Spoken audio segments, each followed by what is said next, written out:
ज़ैन को समझ आ चुकी है कि आखिर ये माजरा चल क्या रहा है, क्योंकि वो जान चुका है कि हनान एक बहुत बड़ा फ्रॉडिया इंसान है। लेकिन घर वाले इस बात को मानने से इनकार कर रहे हैं, क्योंकि वो जानते हैं कि अगर इसके सामने हमने खुद ये बात बोल दी तो मामला काफ़ी ख़राब हो जाएगा। और इन लोगों को पता था कि जानबूझकर मैंने ये सब कुछ किया है। लेकिन हम देखेंगे कि माजदा हर बार हर बात पर पर्दा डालना चाहती है और कहती है कि मुझे तो ऐसी किसी बात का इल्म नहीं है। पता नहीं आप लोगों को ऐसा क्यों लगता है। आप मुझे बता सकते हैं कि आखिर ये सब कुछ क्या हो रहा है। ज़ैन देखो, जो कुछ भी है वो ज़ारा का शोहर है और हमें इस बात पर खामोश रहना होगा। जिस पर वो साफ साफ कह उठता है कि नहीं, आप नहीं जानती हैं ये सारा माजरा क्या हो रहा है। ये बात बहुत संगीनी तक पहुंच चुकी है, लेकिन आपको शायद समझ नहीं आ रही। मैं कल को यहाँ पे कोई बड़ा मसला नहीं चाहता हूँ, इसलिए चाहता हूँ कि जितनी जल्दी हो सके इस मामले को रफा दफा करके ठीक कर दिया जाए, क्योंकि ये सारी बातें बहुत ही फजूलियात में शामिल हो रही हैं। बहुत ज़्यादा परेशान हो चुका है ज़ैन इस बात को लेके, क्योंकि वो ये सारा रवैया देख रहा है हनान का, और घर में काफ़ी परेशानी जो बन रही है ये सारी बातों को नोट भी कर रहा है। लेकिन एक ही बात पर अटक चुकी है ये औरत, और वो कहती है कि देखो भाई, ये मामला तो ऐसे ही रहेगा। यानी मतलब है कि हन्नान के लिए कोई और जगह नहीं है, इसलिए उसको यहाँ पर ही रहना होगा। तो बेहतर यही है कि तुम भी इस बात को एक्सेप्ट कर लो, क्योंकि मुझे लगता है कि अब एक्सेप्ट किए बगैर और कुछ भी नहीं होने वाला है। लेकिन बिल्कुल ही ये बातें बेबुनियाद और बेफजूल हैं, क्योंकि किसी को इस बात की कोई समझ नहीं आएगी, और वो लोग एक ही बात पर अटक चुके हैं कि नहीं भाई, सारे मामले को अब सुलझाना ही एक ही हल है कि हनान को यहाँ पे रखा जाए।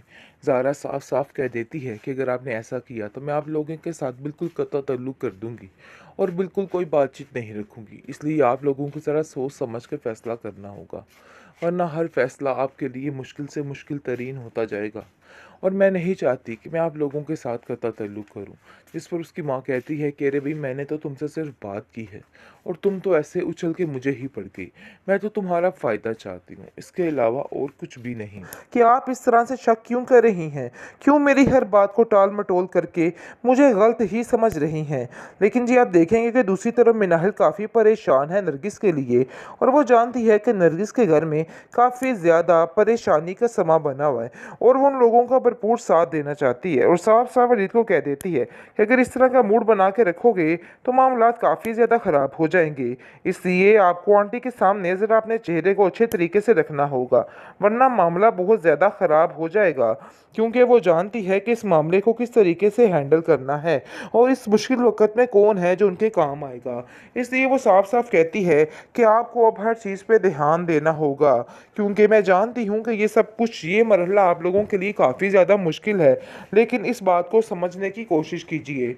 ये सारी बातें वाक़ई में बहुत ज़्यादा ज़रूरत की हैं, और आपको इस वक़्त नरगिस आंटी का बहुत ख़्याल रखना है, क्योंकि किसी भी तरह से वो आपको ऐसे पीछे नहीं करेंगी, और उन्हें सिर्फ़ और सिर्फ़ आपके सहारे की ज़रूरत है। तो इसलिए बेहतर यही है कि आप ही उनका सहारा बनिए और उनकी सारी चीज़ों को दिल से कबूल कर लीजिए और उनके लिए दुआ कीजिए। वो खुद काफ़ी परेशान है, लेकिन मिनाहिल की इस बातों की वजह से उसको काफ़ी ज़्यादा हौसला मिल जाता है, जिसकी वजह से वो काफ़ी ज़्यादा खुश हो जाता है कि कोई तो है जो उसका साथ देने के लिए इस वक़्त तैयार बैठा है। दूसरी तरफ सबा को हर चीज़ का पता चल चुका है कि उसकी दाल यहाँ पे नहीं गलने वाली। वो भी समझ चुकी है इस बात को, और तरीके-तरीके से खुद ही इस बात से इनकार कर देगी, क्योंकि वो जानती है कि बेफज़ूल को रिश्ते को समझाने के लिए कोई ज़रूरत, कोई मकसद नहीं है। ज़ैन अपनी माँ से कहता है कि वैसे तो आप काफ़ी होशियार बनती हैं, लेकिन इस बाहों में आपने काफ़ी ज़्यादा चोट खा ली है। आप नहीं जानते कि आपने क्या कर दिया। अपने हाथों से अपनी सारी जमा पूंजी ख़त्म कर दी। जिस पर वो कहती है कि अरे भाई, क्या हो गया है? हनान अपने हाथ का बच्चा है, यानी कि मेरा अपना बेटा दामाद है। आखिर कैसे वो ऐसे मेरे साथ धोखा कर सकता है? लेकिन जी, आप देखेंगे ज़ैन कहता है, जी मेरी बात मान लीजिए कि वो आपको चूना लगा चुका है, मज़ीद और मैं आपको कुछ नहीं कहूँगा। आपने जो कुछ किया है बहुत बड़ी ज़्यादती कर दी है। मुझे तो समझ नहीं आ रही कि इतनी बड़ी बेवकूफ़ी आप कैसे कर सकती हैं। जिसको सुनकर उसकी माँ कहती है कि अरे नहीं बेटा, तुम परेशान मत हो, सब ठीक हो जाएगा। मैं हनान से खुद बात करूँगी और वो मुझे दे देगा वापस सब कुछ।